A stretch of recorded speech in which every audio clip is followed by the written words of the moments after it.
My name is Jared Parker. I'm an assistant baseball coach at Kennesaw Mountain High School. Today I'm going to teach you how to bunt, and I'm going to discuss the importance in what is a sacrifice bunt. When kids get into kid pitch, it's important to practice and learn how to bunt. Going forward, it can be the key to winning close games.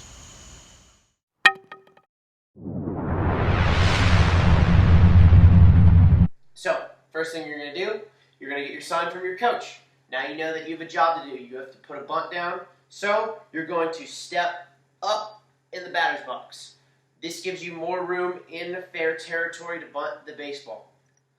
Alright? Next thing we're going to talk about is squaring up towards the pitcher. We're going to call this the pivot. Okay? So we'll talk about the grip in a second, but when you pivot, you're pivoting your feet. You already have your grip when you pivot around. You're not stepping anywhere. You're not stepping to square up towards the pitcher. You are pivoting your feet. Alright? Next thing we're going to talk about is doing it in a flexible position, because you need to be able to bend your knees up and down to the level of the pitch. Alright? You're not going to drop your bat head down for a ball down here. You're not going to raise it up for a ball down here. When you're in your pivot, you got to be able to bend up and down. Notice how my bat head is parallel to slightly above. This enforces you to foul the ball off less or stop you from popping it straight up in the air. Okay?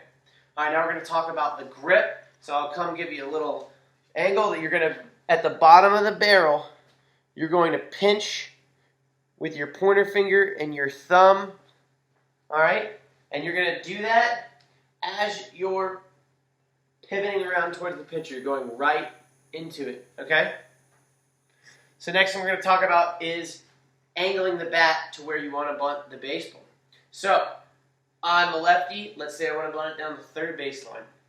So when I'm getting in my pivot and I'm gripping the bat, I'm squaring towards the pitcher, I'm going to angle my bat with where the second baseman plays, okay? If I wanted to bunt the ball down the first baseline, I'm going to put it towards where the shortstop will be. That gives you a good marker for where you should angle your bat to bunt the baseball. Notice how my bat is not dipping below parallel. Okay. Alright, last thing we're going to talk about is stabbing at the baseball instead of catching it. A lot of inexperienced baseball players stab at the baseball. That's pushing the bat forward at the ball. So this is an example of what stabbing at the baseball is like. See how I push the bat forward at the ball? You want to catch the baseball. Alright, you want the ball to come all the way to you.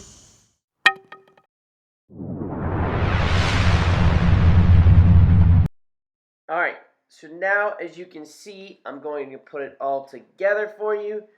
I get my sign from my third base coach right there, who happens to magically be standing in my living room. Alright? Now I know I've got a bunt. You can see me step up in the box. Rule number 1. Alright, looking at the pitcher, he's just come set. Remember our rule of thumb, you don't square till your pitcher comes set. So I've shown you my pivot. Now I'm reminding you to grip with your pointer finger and your thumb. You should turn with your grip already ready as you pivot. Alright? So now we got to remember to angle the bat the proper way. As you can see, it looks like I'm bunting the ball down the third baseline because I've got it angled in line with the second baseman. Alright? Now I've got my ball tossed to me, and I'm catching it instead of stabbing at it. Alright? And that is us putting it all together, and we've just laid a sacrifice bunt down the third baseline.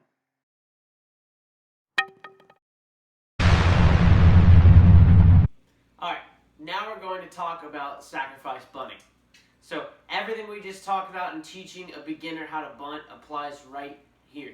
So you've got your sign from your coach, you've got a runner on first base, you know you got a sacrifice bunt, and you're going to move him over. This is a very team-friendly move. You've got to bunt the ball on the ground. You can't bunt it right back into the pitcher. So that's where where our angles of where our bat is angled comes into play. You are a team player when you get this job done, and it also doesn't hurt your batting average.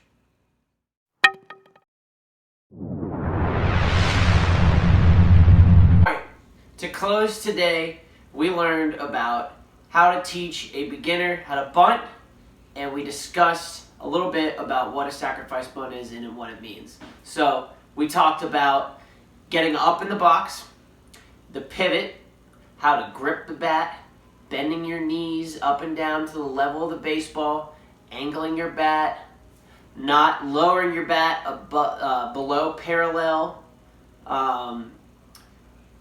We're moving up in the box so that we have more area in fair territory to bunt the baseball, and you want to catch the ball, you don't want to stab at it, all right? When it comes to sacrifice bunting, we talked about how you're moving a runner over. You don't want to bunt it right back to the pitcher. You want to get it closer towards the line, but it doesn't have to be a perfect bunt. That tends to be more a drag bunt. You're getting the job done. You're being a team player. I hope you learned a little bit how to teach somebody, especially a beginner, how to bunt, and you will implement that going forward.